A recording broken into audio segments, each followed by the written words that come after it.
Section 3.2, preparing a budget sheet. The objective for today is to use records of past expenditures to prepare a monthly budget sheet. Couple of questions you want to be aware of. How do you compute total monthly expenses? And number two, how do you use a budget? We're actually going to do that in just a little bit. First, before you actually prepare a budget sheet, you have to know what type of expenses that you are dealing with. Fixed expenses are those that do not vary from month to month. Some examples are rent, loan payments, car payments, or any kind of loan payments actually, from car payments to payments on household appliances to whatever. Every payment is pretty much the same. That's what fixed expenses are.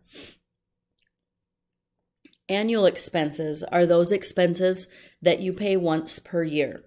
Some examples are life insurance, home or renter's insurance, real estate or property taxes.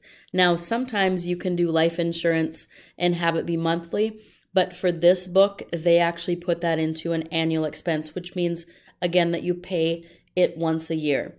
The other expenses that we're going to see in the table on page 161 are monthly living expenses, and those are the expenses that we're going to be talking about and that you're going to be writing down here this week and possibly next week. What do you spend your money on for a week? What type of things are there? So if you look at the table on page 161, they have different categories: monthly living expenses, monthly fixed expenses, and annual expenses. And we're going to be looking at those here in just a minute. So some examples of monthly living expenses are food and groceries, household expenses that include electricity, heating, phone, internet, cable, water, anything that happens in the household that you have to pay money for. Transportation expenses, gas and oil, parking, tolls, maybe you had to get your oil changed, maybe you had to get new tires, things like that.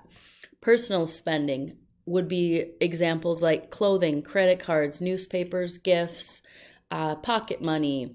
Entertainment would be movie theater, sporting events, dining out. And then you're going to add them from top to bottom.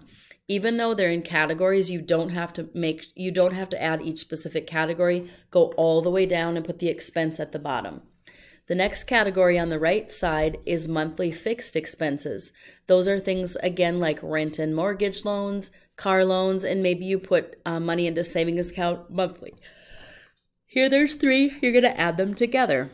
For the annual expenses, these are life insurance, home and renter's insurance, car insurance, excuse me, real estate and property taxes, car registration, and maybe you donate to a charity yearly. What they do in this category, and this is the one you have to be careful of, is they want you to add them all together. But since the other two expenses that we've already done are monthly, we need to turn that annual expense into a monthly expense as well. And notice how it says monthly share divided by 12.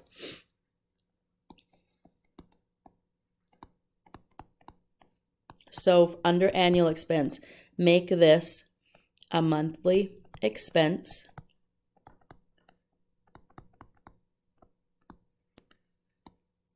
by dividing by 12. And the sheet actually tells you to do that. So let's get on to the question. The Millers use records of their past expenditures to complete the budget sheet on page 161. After calculating their monthly share of annual expenses, find their total monthly expenses. So what we're doing is we're filling out the monthly balance sheet at the bottom. Monthly balance sheet. So I'm just going to copy what's in that bottom right-hand corner of that table. The first question or the first blank is, what is their net income or total budget?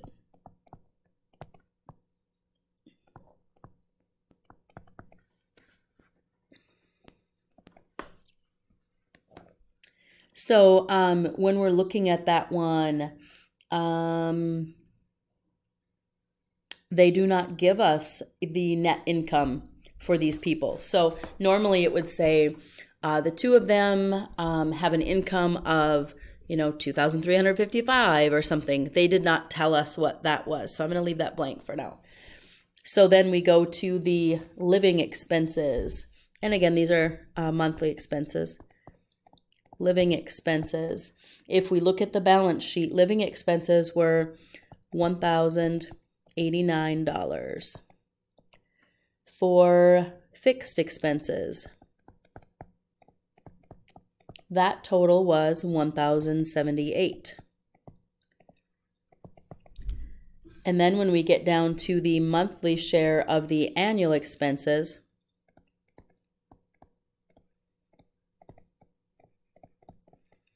that is $313.25. So we're going to add the three of them.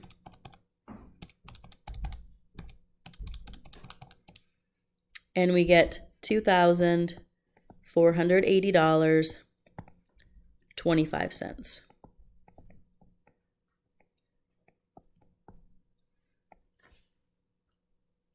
So in order for this budget to work out, these people would need just under $2,500 a month to make all of these expenses that they have had work out. If they make under $2,480.25, they're going to be short of money. They're going to have to look at their budget sheet, figure out what, where they can cut back on expenses, maybe going to movies or dining out or going to sporting events, the things that you really don't need. The things that you do need and you do have to pay would be all of your fixed expenses and your annual expenses. Where you would cut your costs would be in that monthly living expense column, and it wouldn't be the household expenses, mainly probably in the personal spending or entertainment sections. So the reason that you do a budget sheet is so that you can figure out what are you spending your money on. If you're short on money, where can you make changes? If you have extra, then where can you put it so that you can gain some more money?